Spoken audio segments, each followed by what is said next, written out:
सिलगढीको विभिन्न वार्डमा हाल पिउने पानीको समस्या देखा परिरहेको छ। यसैले सिलगढी नगर निगमका मेयर गौतम देवले आज फुलबारी मानन्द ब्यारेज इलाकाको निरीक्षण गरे। यस अवधि तिनीसित डेपुटी मेयर रञ्जन सरकार, नगर निगमका सदस्यगण तथा अन्य अधिकारीहरू पनि उपस्थित थिए।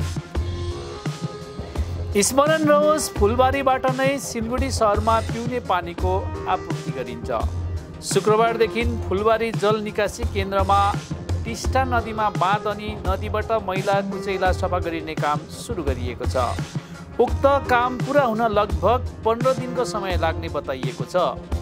यसैले गर्दा उक्त कार्य अवधि टिस्टा नदीबाट सिलगढीमा पिउने पानी आपूर्ति गर्न सम्भव नरहेको जान्न पाएको छ।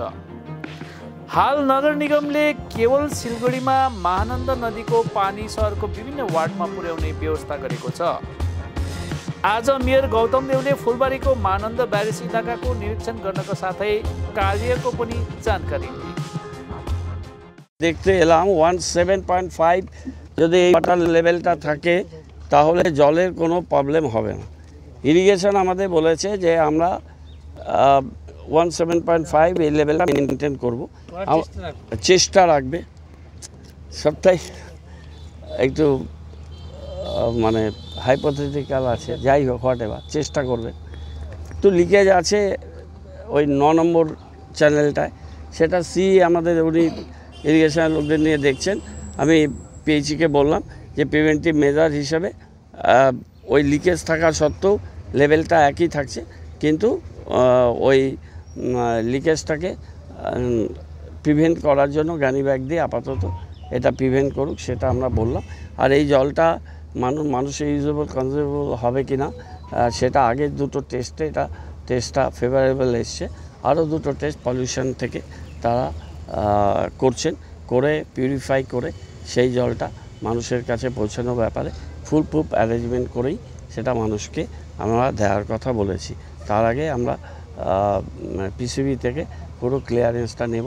এর স্যাম্পেলটা চলে যাবে সোমবার দিন পিসিবির কাছে এবং 1-2 দিনের মধ্যে ওরা রিপোর্টটা দেবে। এটা হচ্ছে একটা বিষয়।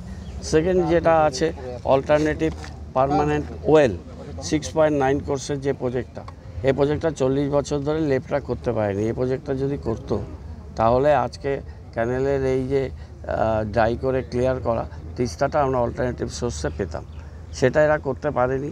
আমরা বোর্ড অফ অ্যাডমিনিস্ট্রেটর থাকাকালীন টাকা স্যাংশন করাই, পিএইচইকে কাজের জন্য ডিপোজিট ওয়ার্ক দিই, আমরা এএফএস দিই। তাদের মেকানিক্যাল কাজটা তারা পুনে থেকে করেছেন এবং সিভিল ওয়ার্কটা করছে। সেই কাজটা এতদিনে শেষ হয়ে যাওয়ার কথা ছিল, কিন্তু তারা 7 জুন অবধি এক্সট্রা টাইম নিয়েছে, কেননা তাদের পাইপলাইন লেইং তারপর অ্যালাইনমেন্ট এগুলোতে একটু সময় বেশি লেগেছে। এখন আমরা ওইখানেই যাব, অল্টারনেটিভ ওয়েলের ওই জায়গাটায়। সেখানে পিএইচইর লোকেরা আছেন, অফিসাররা আছেন, তাদের সাথে আমরা কথা বলবো। কথা বলে আমরা গাইড বাই রিপেয়ারিং, যেটা মেন কাজ ইরিগেশন অলরেডি শুরু করে দিয়েছে, সেইখানটায় আমরা যাচ্ছি।